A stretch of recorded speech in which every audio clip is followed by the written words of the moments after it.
একটা জেতা ম্যাচকে কি করে হাতছাড়া করতে হয় তা হাতে কলমে দেখালো বাংলাদেশ। কাণ্ডজ্ঞানহীন ব্যাটিং প্রদর্শনীতে পাকিস্তানকে রীতিমতো জয় উপহার দিল জাকের আলীর দল। অগত্যা ফাইনাল খেলার হাতছানি উপেক্ষা করে 11 রানের পরাজয় নিয়ে এবার ঘরে ফেরার পালা। টস কয়েনটা আজও পড়ল বাংলাদেশের পক্ষেই। প্রত্যাশিতভাবেই সিদ্ধান্ত আসলো ফিল্ডিং করার। একাদশে 3 পরিবর্তন নিয়ে মাঠে নামলো বাংলাদেশ। তবে বড় ম্যাচে ফেরা হলো না লিটন দাসের। ব্যাটিংয়ে নামা পাকিস্তানকে শুরুতেই কোণঠাসা করে দিলেন তাসকিন আহমেদ। প্রথম ওভারেই ফেরালেন সাহিবজাদা ফারহানকে। দ্বিতীয় ওভারে শেখ মেহেদীর আঘাত। রানের খাতা খোলার আগেই ফিরতে হলো সাইম আইয়ুবকে।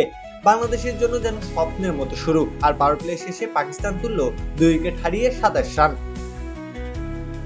পাকিস্তানের ব্যাটাররা যখন উঠে দাঁড়ানোর চেষ্টা শুরু করেছে তখনই রিশাদ হোসেন যেন যমদূতের বেশে আবির্ভূত হলেন। ফখর জামান আর হুসেন তালাতকে তুলে নিয়ে পাকিস্তানের সম্ভাবনার শেকড়টা গোড়া থেকে ছেটে ফেললেন। প্রতিপক্ষের অধিনায়ক সালমান আলী আঘাকে মুস্তাফিজ সাজঘরে ফিরালে 50 রানের আগেই 5 উইকেট হারিয়ে বিপর্যস্ত হয়ে পড়ে পাকিস্তান শিবির।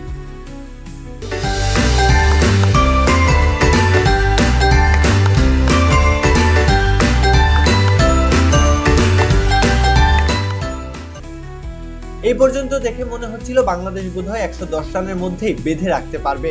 তবে মাঝের ওভারগুলোতে ক্যাচ মিস আর বোলারদের খাপছেড়া বোলিং সুযোগ করে দেয় পাকিস্তানকে। সেই দিকে মোহাম্মদ হারিসের 31 এবং মোহাম্মদ নওয়াজের 25 রানের সুবাদে স্কোরবোর্ডে রান দাঁড়ায় 135। বল হাতে তাসকিনের 3 এবং রিশাদ মেহেদী নেন 2টি করে উইকেট। বাংলাদেশের জন্য 136 রানের লক্ষ্যমাত্রাটা সহজই ছিল।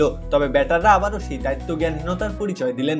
শাহিনের শিকার হয়ে পারভেজ হোসেন ইমনকে ফিরতে হলো শুরুতেই। 3-এ নামা তাহিদ হৃদয় ক্রিজে এলেন, দলের চাপ বাড়ালেন। শেষটাতে শাহিনের বলে অপ্রয়োজনীয় শট খেলে হাঁটলেন সাজঘরের পথে। ফর্মে থাকা সাইফ হাসানও আজ ফিরলেন 18 রানে। মেহেদী, সোহান, জাকেররা প্রত্যাশার ছিটেফোঁটাও মেটাতে পারলেন না। 14 ওভার শেষে 73 রানে 6 উইকেট হারিয়ে বাংলাদেশ ম্যাচ থেকে তখনই ছিটকে গেছে।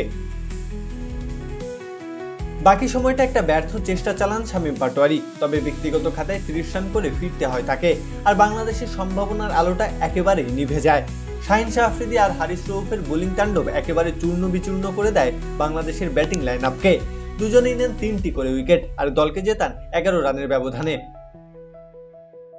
বাংলাদেশের ব্যাটিং অর্ডার যেন ব্যাট করতেই জানে না। এমন অপরিপক্ক ব্যাটিং লাইন আপ দিয়ে আর যাই হোক বড় মঞ্চে ম্যাচে জেতা যায় না।